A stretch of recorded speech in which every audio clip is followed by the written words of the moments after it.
Assalamu alaikum wa rahmatullahi wa barakatuh. Que la paix soit sur vous ainsi que la miséricorde et la bénédiction.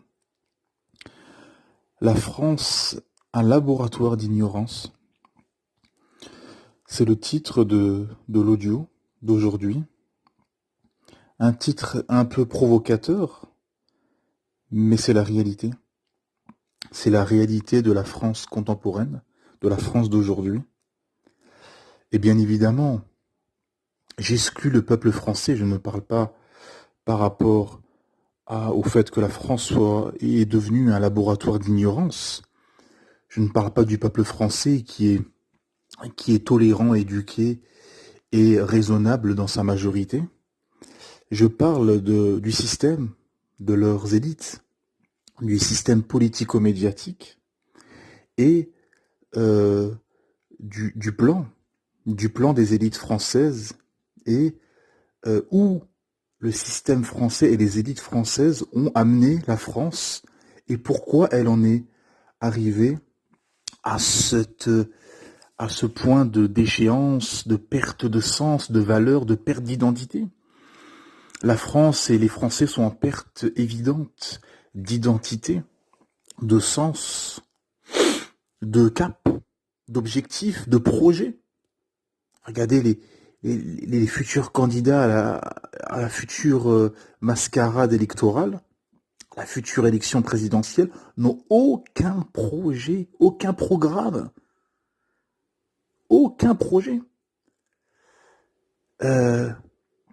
Donc nous voyons que leurs élites n'ont aucun programme et aucun projet, à part deux programmes qui sont visibles et qui sont constatables.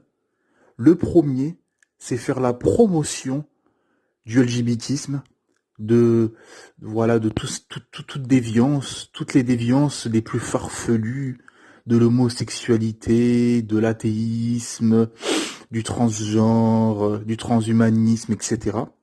Faire la promotion de toute déviance des plus farfelues, tant que ça suit le plan de Satan. Et le deuxième programme et projet est de combattre l'islam et les musulmans. De combattre la seule opposition sérieuse, rationnelle et robuste qui est l'islam, qui est la religion du Seigneur de l'univers, Allah subhanahu wa ta'ala. Donc cet audio va se diviser en deux parties. La première partie est la construction française, pourquoi et comment la France en est arrivée là. Et la deuxième partie sera pourquoi la France est anti-religieuse et surtout anti-islam. Voilà. Donc nous constatons bien évidemment que la France dans son histoire était, comme beaucoup aiment le dire, beaucoup de gens d'une droite catholique identitaire la classe, donc une terre chrétienne, hein. Donc ces gens appellent la France, disent que la France était une terre chrétienne, bien évidemment, hein. Plus aujourd'hui, hein, ça c'est clair et net, plus aujourd'hui. Donc une terre chrétienne dominée par la philosophie de l'Église et du christianisme, qui elle-même a été, a été modifiée, falsifiée, etc. Le message de Jésus, Isa alayhi salam, que la paix soit sur lui, a été modifié, falsifié. Hein. Donc ils ont voulu l'assassiner, et ils ont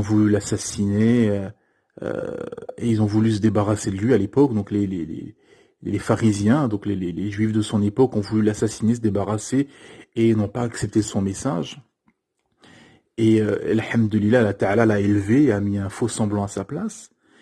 Et il a annoncé la venue du dernier messager à suivre. Donc Jésus a annoncé la venue du dernier messager à suivre, qui est le prophète Mohammed sallallahu alayhi wa sallam, qui est venu 6 siècles après lui, et qui devait être suivi, justement, et qui a été suivi par ses adeptes, ceux qui l'ont suivi, donc les premiers compagnons, les premiers musulmans, enfin les premiers musulmans, parce que tous les prophètes étaient musulmans, et tous ceux qui suivaient les prophètes étaient musulmans soumis à Allah subhanahu wa ta'ala, mais les premiers en tout cas à suivre le prophète Mohammed sallallahu alayhi wa sallam dans sa prédication, et qui était la suite de tous les prophètes et du dernier prophète qui était venu avant lui, qui est l'avant-dernier prophète, le prophète Jésus, Isa alayhi salam.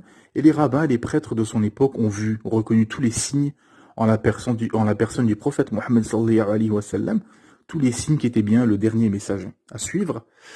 Et mais malgré tout, cette déviance et les falsifications, etc., ont fait naître l'Église, le christianisme, et la France était pendant des années une terre qui suivait ce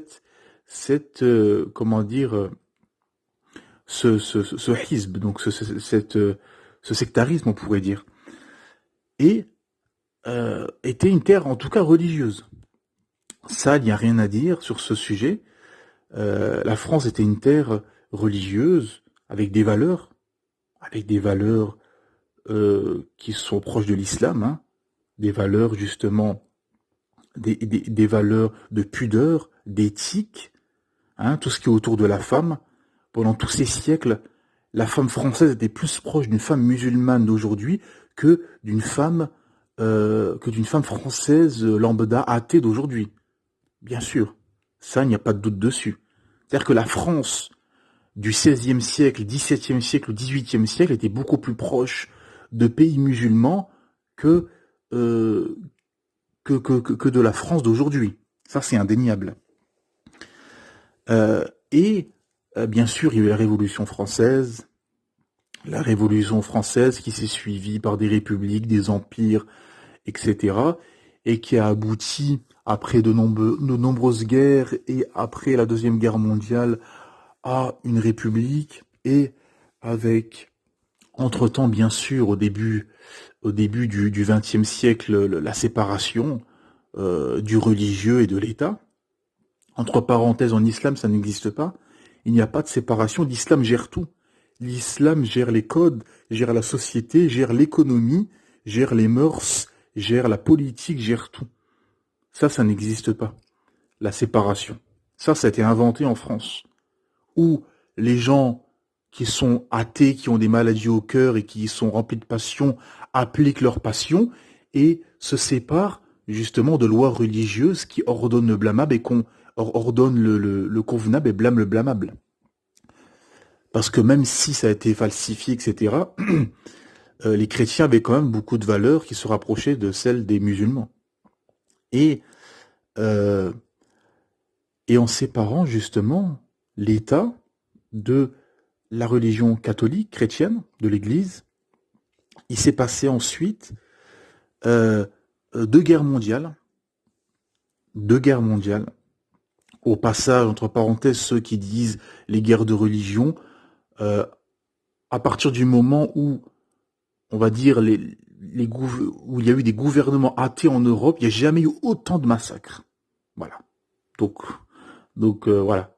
Donc j'en dirai pas plus. Hein. Donc depuis que, au moment où les gouvernements européens se sont athéisés et la mentalité athée arrive au pouvoir, il y a eu 2 guerres mondiales qui a causé la perte et la mort de millions de personnes et notamment de millions d'innocents. Voilà. Parenthèse refermée. Et donc à ce moment-là, il y a eu donc la France qui est devenue une république laïque athée, on va dire, hein, de façon, par rapport à aujourd'hui, modérée, c'est-à-dire qu'il y avait une séparation, mais le religieux n'était pas non plus marginalisé. Au début, si, quand la loi de la séparation de l'Église et de l'État, donc la laïcité, a été votée, bien sûr, les prêtres, les religieux, les religieuses ont été durement massacrés. Hein. Il y a des archives, il y a des documents historiques qui prouvent cela, hein, qui ont été durement massacrés, durement muselés, écrasés, marginalisés, un peu comme les musulmans aujourd'hui en France, marginalisés, combattus, etc., par le système laïque athée. Ensuite, ça s'est plutôt calmé. Il y a eu les guerres, etc.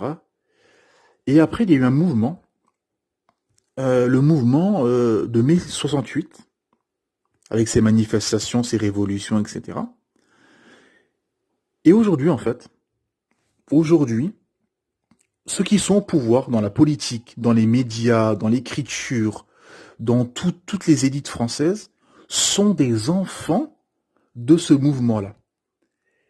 Et ce qui est intéressant, c'est que dans ce mouvement-là, post-68 heures, ce qu'on appellera ensuite le mouvement post-68 heures, il y a eu dans ces manifestations, dans ces revendications, il y a eu des demandes, il y a eu des revendications, notamment plus de Dieu, plus de Marie, plus de maître, ni Dieu, ni Marie,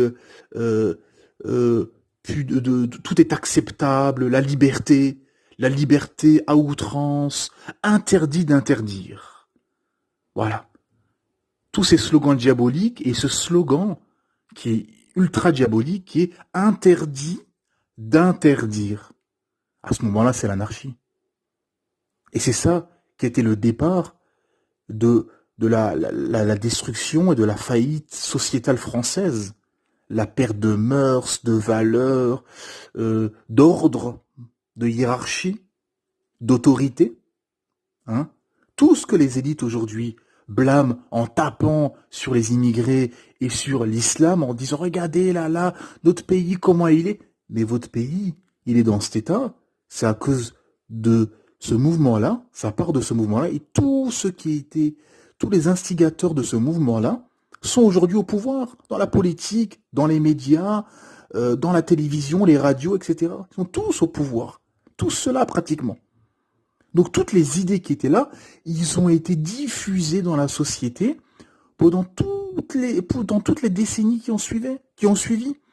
Les années 70, les années 80, les années 90, les années 2000 jusqu'à aujourd'hui. Donc ces idées-là, de liberté, tout est acceptable, chacun fait ce qu'il veut, voilà, tout est, on peut tout entendre, chacun fait ce qu'il veut, pas de religion, pas d'ordre, voilà. Et c'est ce qui s'est passé pendant toutes ces décennies.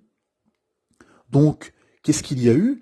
Il y a eu, pardon, il y a eu les pertes de mœurs, de valeurs, de sens commun, de but, de croyances, perte de pudeur, perte comment dire, de hiérarchie, d'ordre, hein, l'autorité du père, l'autorité de l'enseignant, l'autorité du policier, l'autorité du dirigeant, etc., etc.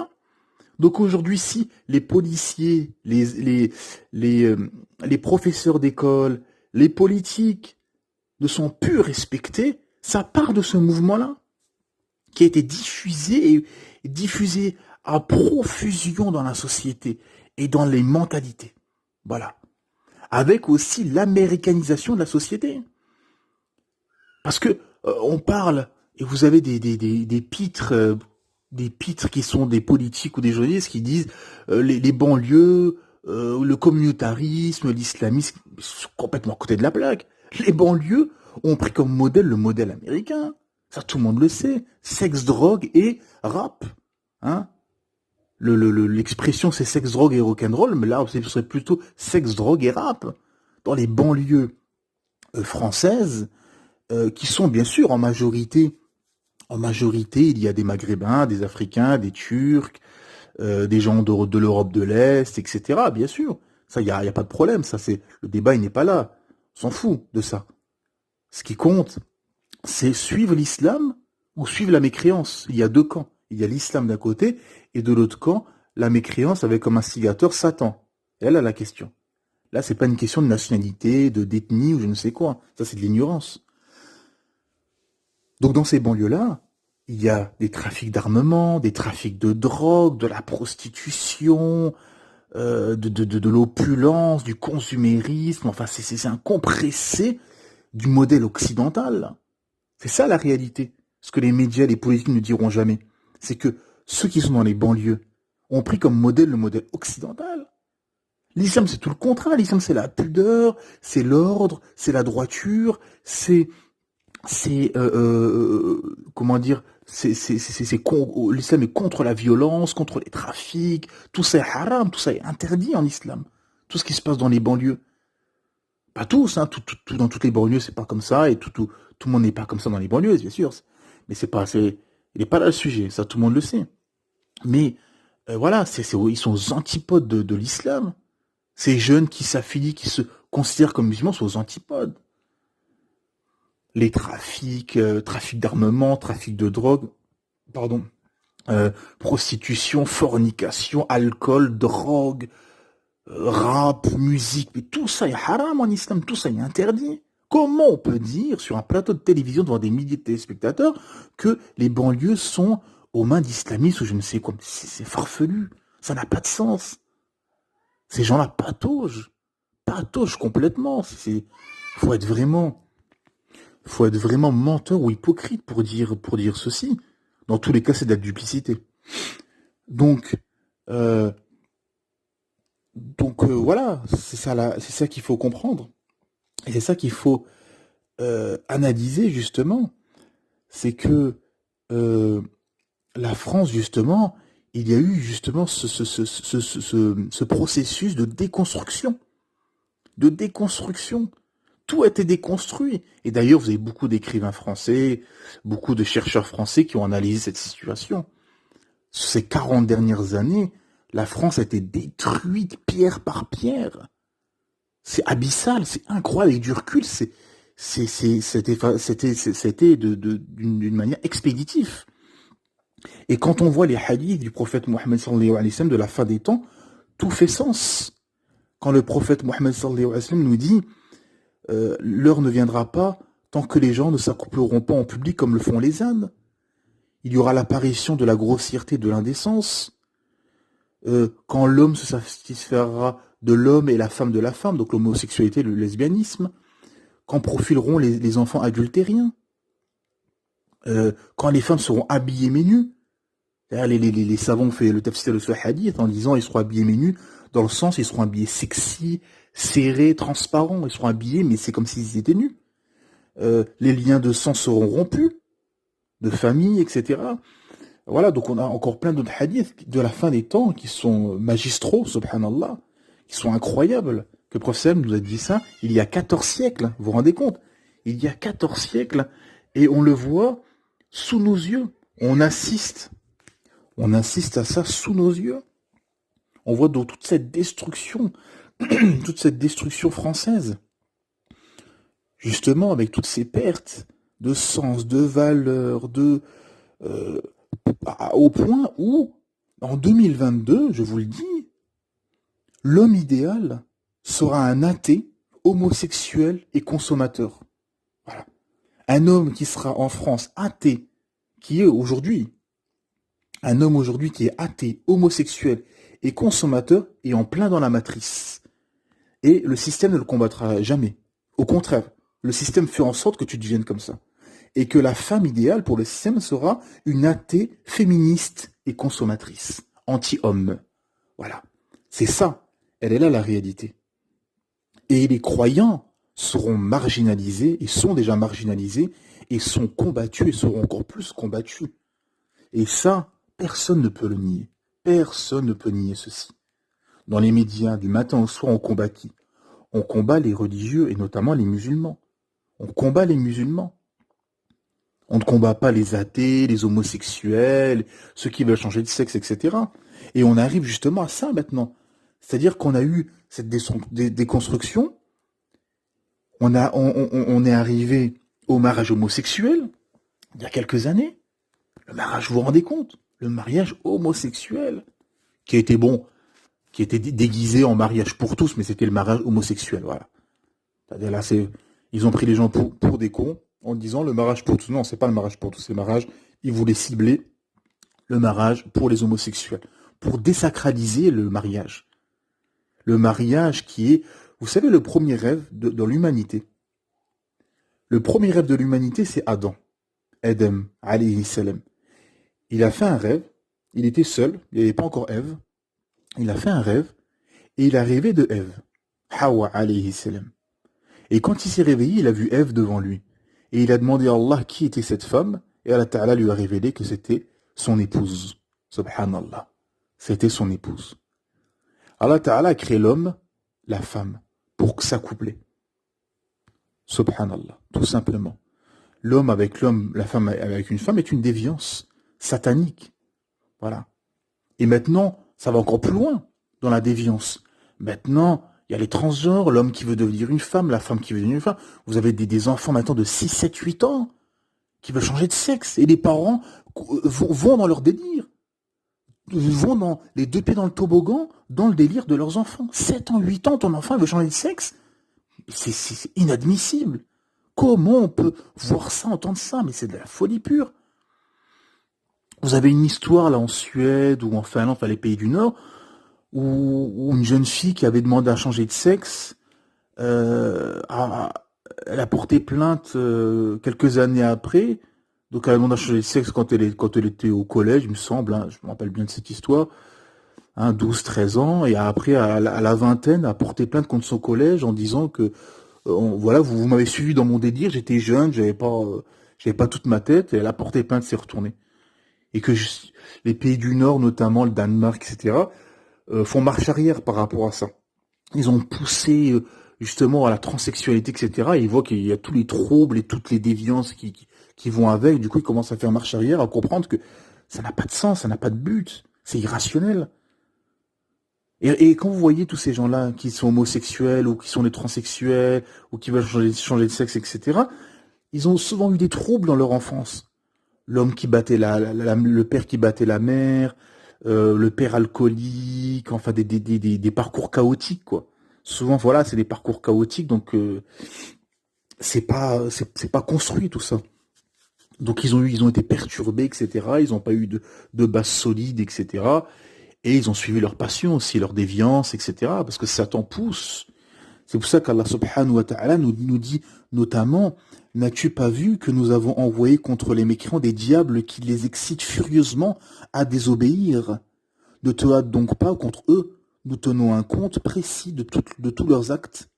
Rappelle-toi le jour où nous rassemblerons les pieux sur des montures et en grande pompe auprès du tout miséricordieux et pousserons les criminels à l'enfer comme un troupeau à l'abreuvoir. Subhanallah. Donc, c'est une déviance qui est abominable, car Allah Ta'ala nous dit dans ces versets que il y a des diables qui excitent. Allah Ta'ala a envoyé des diables qui excitent furieusement à désobéir. Et les gens tombent dans des déviances et dans des délires et dans des passions et dans des plaisirs. Comme ça fait rappelé dans le hadith, où les gens assouviront leur désir, malheureusement. Et ce système a tout fait pour. Il pousse.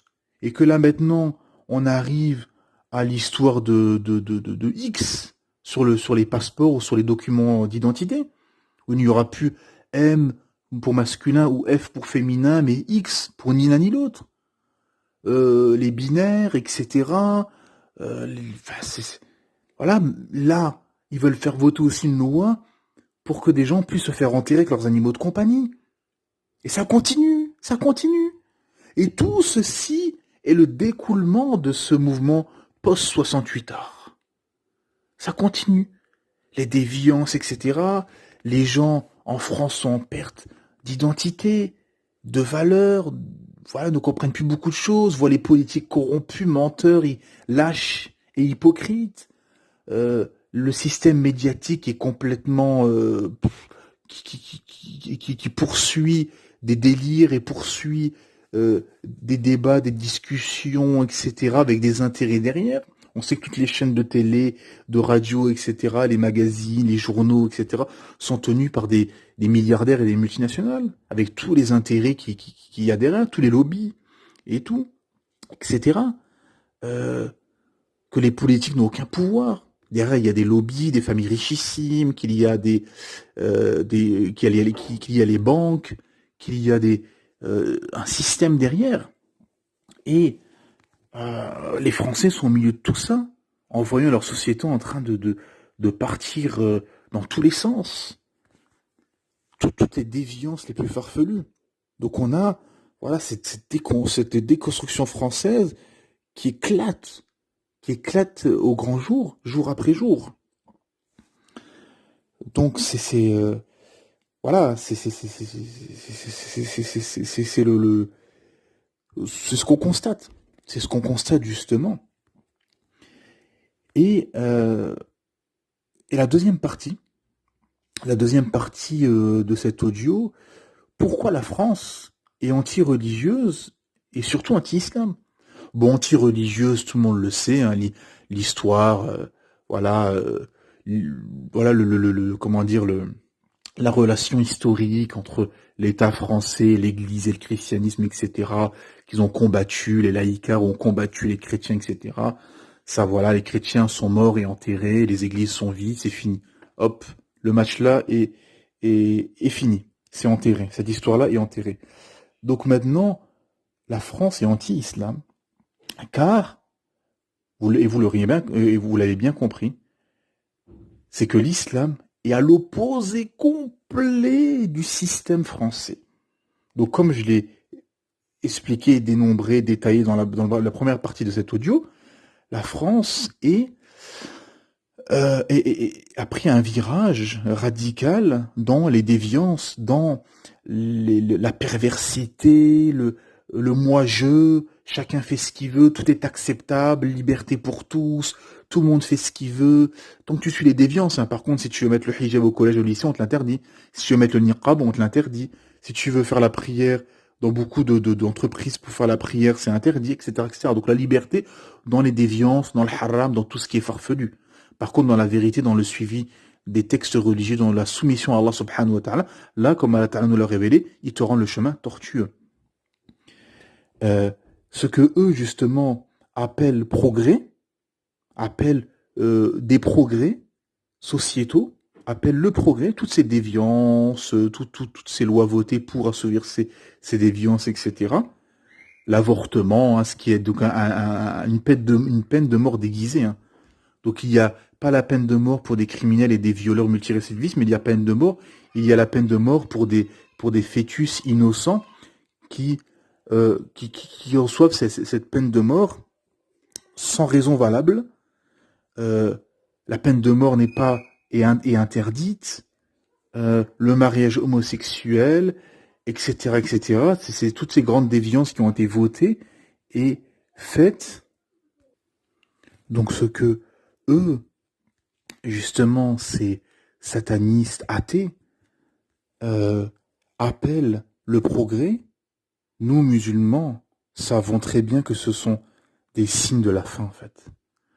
Ce sont des signes de la fin des temps. Comme les hadiths que je vous ai contés tout à l'heure, que toutes ces déviances les plus farfelues ne sont en réalité que des signes de la fin des temps qui s'annoncent et qui s'approchent grandement, tant les signes se sont multipliés ces dernières années,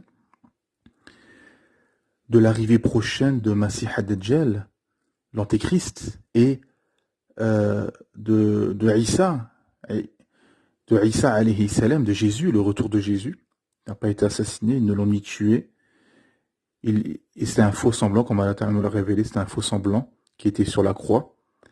Et Allah Ta'ala l'a élevé auprès de lui, et il reviendra à la fin des temps pour combattre Masih ad-Dajjal et ramener, et il sera le premier des musulmans, l'imam de la communauté de la fin des temps, l'imam de tous les musulmans et tous ceux qui le suivront.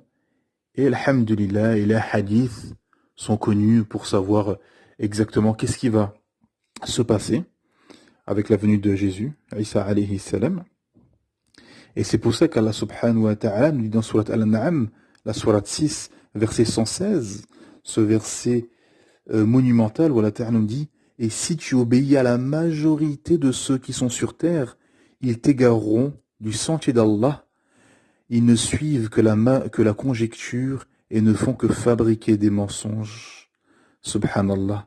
Certes, ton Seigneur connaît le mieux ceux qui s'égarent de son sentier, et c'est lui qui connaît le mieux les bien guidés. Subhanallah. Verset 116-117, sourate 6. Donc, Allah subhanahu wa ta'ala nous a tout expliqué dans le Coran et dans la Sunna, justement, que il y aura toujours des ennemis de l'islam, il y aura toujours des ennemis acharnés à combattre la vérité.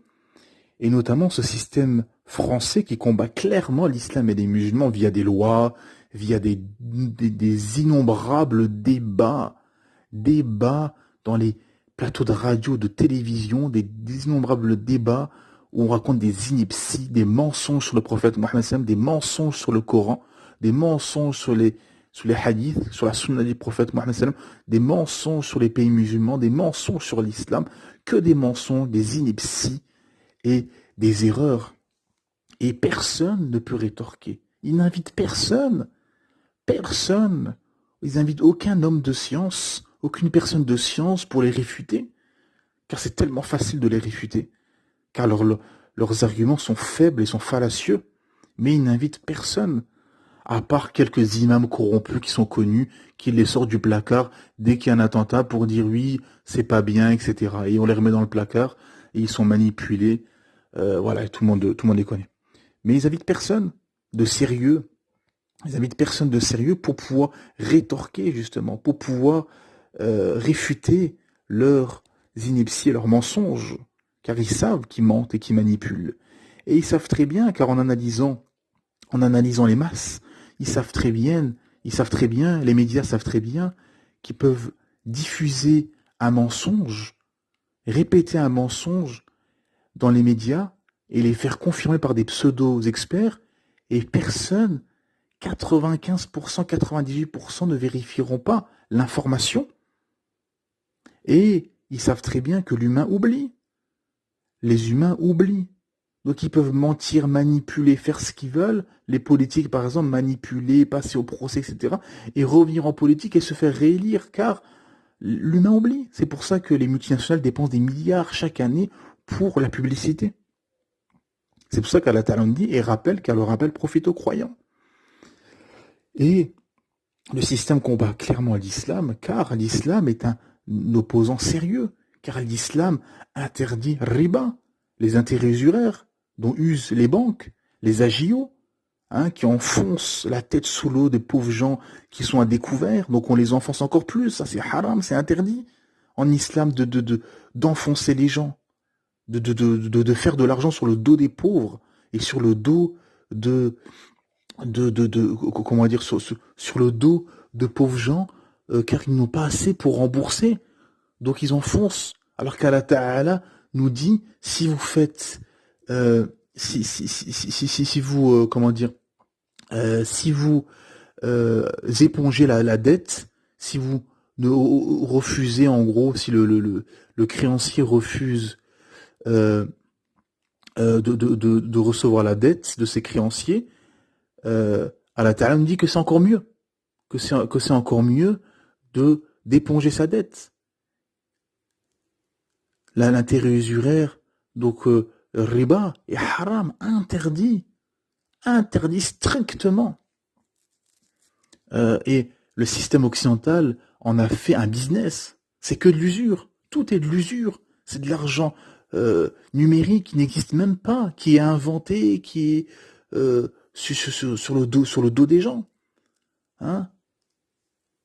Ils font de l'argent via les agios, via l'usure. Le système bancaire est une corruption magistrale, corruption généralisée. Les comptes offshore, les paradis fiscaux, etc. Tous ces branchements, etc. Tout ça est haram et interdit. La prostitution, les femmes dénudées, à provoquer les hommes, cela est interdit. Tous les concours de beauté qu'on voit, où on exhibe comme un bout de viande la femme, ou les femmes qu'on présente comme deux trophées au coureur cycliste qui a gagné l'étape du jour au Tour de France, par exemple, on lui ramène ça comme deux trophées, comme deux bouts de viande.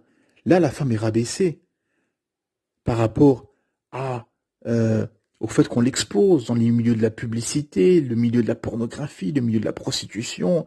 C'est là que la femme est rabaissée. La femme, au contraire, en islam, est honorée. Elle est élevée. Elle est respectée et respectable. Donc tout ça, tout le fait qu'on exhibe la femme comme un trophée ou comme un moyen de vendre est interdit. L'alcool est interdit. Les jeux de hasard, les casinos, tout ça, tout ce qui rapporte, qui ramène à la dépendance, à la dépression, au suicide, est, euh, est interdit. Donc, nous voyons notamment aussi que le système occidental est avec ses pertes de valeur et en dépression, suicide complet. Vous avez tous les politiques qui se lancent dans la farce électorale. Aucun ne propose un programme spirituel. Pourtant, ça devrait les inquiéter, car ils veulent être au pouvoir d'un pays qui est en majorité suicidaire et dépressif. Un des pays les plus dépressifs et suicidaires au monde. Et ça ne les inquiète pas. C'est que l'économie, l'argent, je vais injecter, je vais augmenter les salaires, je vais ça. Mais les gens, ils se suicident. Et les gens qui se suicident ou qui sont en dépression ne sont pas tous des gens qui gagnent 1 000 € par mois ou sont au chômage. Beaucoup sont riches, ont de l'argent, ont des bonnes situations et sont très confortables. Mais quand tu coupes ce lien, cette fitra, Allah Ta'ala nous a créé sur une sainte nature qui est l'adoration, qui est la soumission, qui est l'islam. Et quand tu coupes ceci, les gens tombent dans des dépressions, ont le cœur serré, ont cette expression que les gens disent, j'ai le cafard. Ah, j'ai le cafard. Les gens sont serrés, sont stressés. Car Allah Ta'ala nous dit, celui qui s'éloigne de mon rappel aura le cœur serré comme s'il s'efforçait de monter au ciel, subhanallah. Et ce verset est en plus un miracle. Car plus on monte au ciel, et plus le cœur se serre, et on a du mal à respirer, subhanallah. Donc, il y a bien sûr ceci. Et donc, tous ces gens-là ourdissent des complots et rusent, comme Allah Ta'ala nous a dit. Dans Surat Al-An'am, Surat 6, verset 123, Allah Ta'ala nous dit « Et ainsi nous, Allah, avons placé dans chaque cité des grands criminels qui ourdissent des complots, mais ils ne complotent que contre eux-mêmes et ils ne sont pas conscients. » Subhanallah. Donc tous ceux-là qui combattent l'islam et les musulmans et qui font la guerre, tous les politiques, journalistes, ne font ça que contre eux-mêmes, comme Allah Ta'ala dit. Ils ne complotent que contre eux-mêmes. Et cela se retourne contre eux. Combien vous dit, je me suis converti à l'islam en écoutant les ennemis de l'islam, tout simplement, en écoutant les médias, en écoutant les polémistes, les politiques, les journalistes, à combattre et à mentir sur l'islam, les gens se renseignent et voient la vérité. Ils voient que c'est pas du tout ce qu'on leur sert dans les médias, que c'est des mensonges. Mais, alhamdulillah, Allah Ta'ala égare qui il veut, guide qui il veut, et Allah Ta'ala fait ce qu'il veut justement. Ils ne pourront pas aller au-delà du plan d'Allah subhanahu wa ta'ala. Innahum yakiduna akaida wa akiduna kaida. Eux ont leur plan, mais Allah a son plan. Subhanallah. Et Allah est le meilleur en stratagème. Et, bien sûr, donc nous voyons que le système combat clairement l'islam et les musulmans dû au fait que l'islam est la vérité et justement contrarie leur système. Comme j'ai énuméré, tout leur système est basé sur le haram. L'alcool, la drogue, les jeux de hasard, les femmes dénudées, les intérêts usuraires, le consumérisme, etc., etc. Donc l'islam t'appelle à tout le contraire, à la pudeur, à la consommation modérée, à ne pas faire toutes ces choses-là que j'ai citées qui sont haram et interdites, etc. Et eux font le plan de Satan, qui a promis, qui a juré à Allah Ta'ala d'égarer l'humanité. D'égarer l'humanité. Et la France en est un berceau d'égarement et d'athéisme mondial qui propage ces idées de coufre et qui veulent imposer, ça va au-delà de ces frontières, qui veulent imposer leur système partout dans le monde, comme les Américains qui sont pareils, comme dans l'audio, revenir à l'audio que j'ai fait sur l'Afghanistan, où j'explique par rapport à cette corruption, les Américains ont voulu imposer leur système en Afghanistan, et n'ont pas été là-haut pour soi-disant des libertés ou combattre des gens extrêmes ou je ne sais quoi. Ce sont des mensonges. Eux, ce qu'ils veulent, c'est imposer leur système, comme là au Mali, la France est au Mali, etc. C'est pour imposer leur système et piller aussi les ressources, bien sûr. Donc voilà. Donc l'islam est forcément un ennemi à abattre et à combattre pour le système français. Donc c'est pour ça que le système français, la France, le système politico-médiatique, je dis bien, je distingue bien du peuple français, comme je dis au début de l'audio, qui est en majorité, qui est un peuple tolérant, éduqué et raisonnable. Je vise bien évidemment le système politico-médiatique, qui sont pour beaucoup des des ennemis de l'islam et qui combattent l'islam, car c'est la vérité. Mais eux ont leur plan, mais Allah subhanahu wa ta'ala a son plan et Allah est meilleur en stratagème. Alhamdulillahi Rabbil Alamin. Je vais m'arrêter là pour aujourd'hui. Subhanakallahu bihamdik. Ashhadu an la ilaha illa ant. Astaghfiruka wa atubu ilayk. Assalamu alaikum wa rahmatullahi wa barakatuh. Que la paix soit sur vous ainsi que la miséricorde et la bénédiction.